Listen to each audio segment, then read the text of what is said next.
কয়েকটি কারণে আমি দেশে মৎস্য উৎপাদন এবং মৎস্য ব্যবসায়ীদেরকে বিশেষভাবে ধন্যবাদ জানালাম। কারণ মৎস্য চাষ আমাদের পুষ্টিকর চাহিদা পূরণ করছে।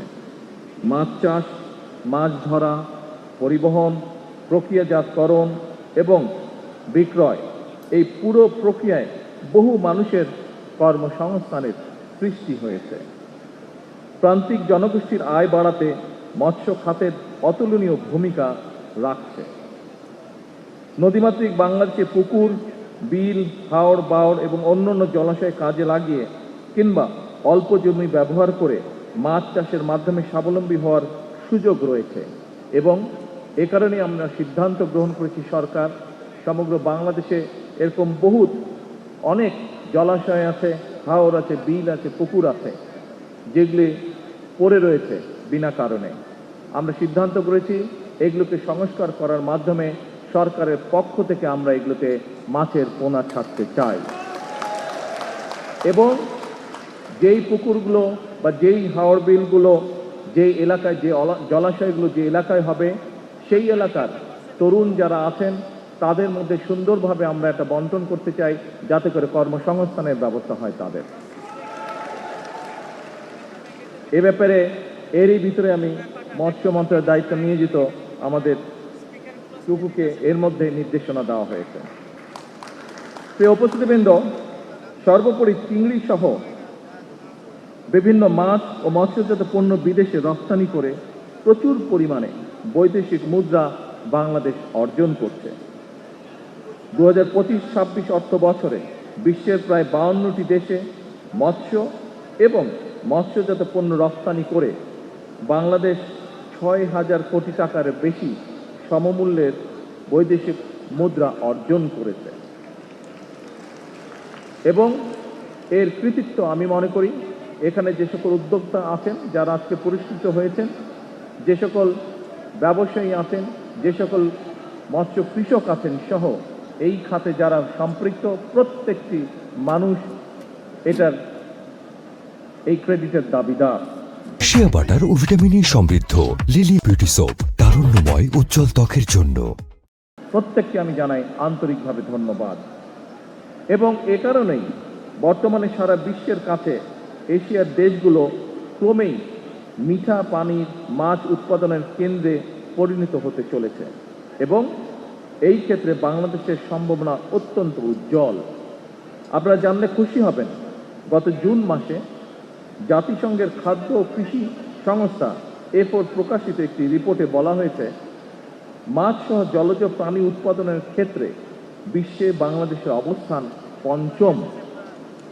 তবে বিশ্বে আভ্যন্তরীণ জলাশয় থেকে মাছ আহরণে বাংলাদেশের অবস্থান দ্বিতীয়। অর্থাৎ বিশ্বের সব রকমের পরিসংখ্যানেই দেখা যায় মৎস্য চাষ কিংবা মৎস্য আহরণে বিশ্বে বাংলাদেশের সম্ভাবনা অত্যন্ত উজ্জ্বল। বর্তমানে এই উজ্জ্বল সম্ভাবনা থাকার ফলে আমরা যদি পরিকল্পিতভাবে পরিশ্রম করি, এখান থেকে বহু মানুষের কর্মসংস্থান যেমন হবে, একই সাথে আমরা আরও অনেক বেশি পরিমাণের বৈদেশিক মুদ্রা অর্জন করতে সক্ষম হব। সম্মানিত উপস্থিতিবৃন্দ, আপনারা যারা মৎস্য উৎপাদন এবং বিতরণের সঙ্গে সংশ্লিষ্ট, নিঃসন্দেহে আপনারা জানেন মৎস্য অধিদপ্তরের উদ্যোগে খুলনা অঞ্চলে 300টি ক্লাস্টার গঠন করে ক্লাস্টার ভিত্তিক চিংড়ি চাষ উন্নয়নের মাধ্যমে ইতিমধ্যে 7,500 ঘেরে উৎপাদন গড়ে দ্বিগুণেরও বেশি বৃদ্ধি পেয়েছে। পাশাপাশি কক্সবাজার জেলার চকরিয়া উপজেলায় 7,000 একর জমিতে চিংড়ি চাষ উন্নয়নের জন্য অবকাঠামো উন্নয়ন সহ স্ট্রিম সিটি মাস্টার প্ল্যান প্রণয়ন করা হয়েছে। এর ভিতরে শুধু চিংড়ি নয়, বাংলাদেশের ঐতিহ্য ইলিশ মাছ উৎপাদন এবং সংরক্ষণের ব্যাপারেও সরকার গুরুত্বপূর্ণ পদক্ষেপ গ্রহণ করছে। ইলিশ শুধু জাতীয় মাছ কিংবা একটি অর্থনৈতিক সম্পত্তি নয়, এটি বাংলাদেশের জিআই পণ্য হিসেবেও বিশ্বে স্বীকৃত। দেশের মোট মৎস্য উৎপাদনে ইলিশের অবদান প্রায় 10%, যা দেশজ জিডিপির 1%-এরও বেশি। 2003-04 সালে বিএনপি সরকারের সময় Ilsha fisheries management action plan প্রণয়ন করা হয়েছিল, যার ফলে পরবর্তীতে ইলিশ মাছের উৎপাদন সমগ্র বাংলাদেশে অনেক বেশি পরিমাণে বৃদ্ধি পেয়েছে। সম্মানিত উপস্থিতিবৃন্দ, বাংলাদেশে প্রায় 14 লক্ষ নারী, বর্তমানে দেশের প্রায় 2 কোটি মানুষ প্রত্যক্ষ কিংবা পরোক্ষভাবে মৎস্য খাতের উপরে নির্ভরশীল এবং সে কারণেই এই সেক্টরকে নির্বিঘ্ন এবং নিরাপদ রাখতে সরকার বিশেষ দায়িত্ব বলে মনে করে।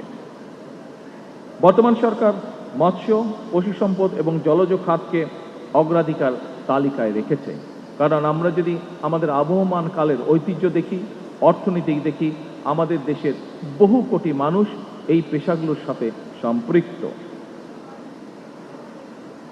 উপস্থিতিবৃন্দ, মৎস্য সেক্টরের বিকাশ এবং মৎস্য চাষী এবং জেলেদের জীবন জীবিকার উন্নয়নে সরকার অত্যন্তভাবে আন্তরিক এবং এরই অংশ হিসাবে মৎস্য চাষীদেরকে কৃষক কার্ডের আওতায় আনা হবে এবং হয়েছে এর মধ্যে।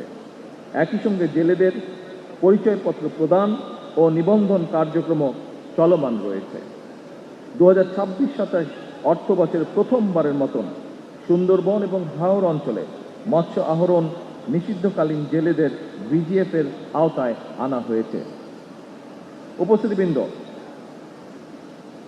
যদি আমরা প্রত্যেকটি মানুষ আন্তরিক হই, আমি বিশ্বাস করি বাংলাদেশের ভাগ্য উন্নয়নে মৎস্য এবং পশু সম্পদ যুগান্তকারী ভূমিকা পালন করতে পারে। আপনারা জেনে খুশি হবেন, বাংলাদেশের ইতিহাসে প্রথমবারের মতন গত জুন মাসে নাইজেরিয়াতে হ্যাচিং ডিম রপ্তানি করা হয়েছে। এভাবে বিদেশে নিত্য নতুন পণ্যের বাজার খুঁজে বের করার জন্য আমি উদ্যোক্তা বা ব্যবসায়ীদের প্রতি আন্তরিক আহ্বান জানাই এবং এক্ষেত্রে সরকারের কোনো সহযোগিতা প্রয়োজন হলে আমাদেরকে জানাবেন, আমরা আমাদের সর্বোচ্চ দিয়ে আপনাদেরকে সহযোগিতা করব ইনশাআল্লাহ। সম্মানিত উপস্থিতিবৃন্দ, আপনারা জেনে খুশি হবেন, প্রযুক্তি নির্ভর কর্মসংস্থান সৃষ্টি এবং গবেষণা উদ্ভাবনকে উৎসাহিত করে জ্ঞানভিত্তিক অর্থনীতি গড়ে তুলতে বর্তমান সরকার 500 কোটি টাকার স্টার্ট আপ ফান্ড গঠন করেছে।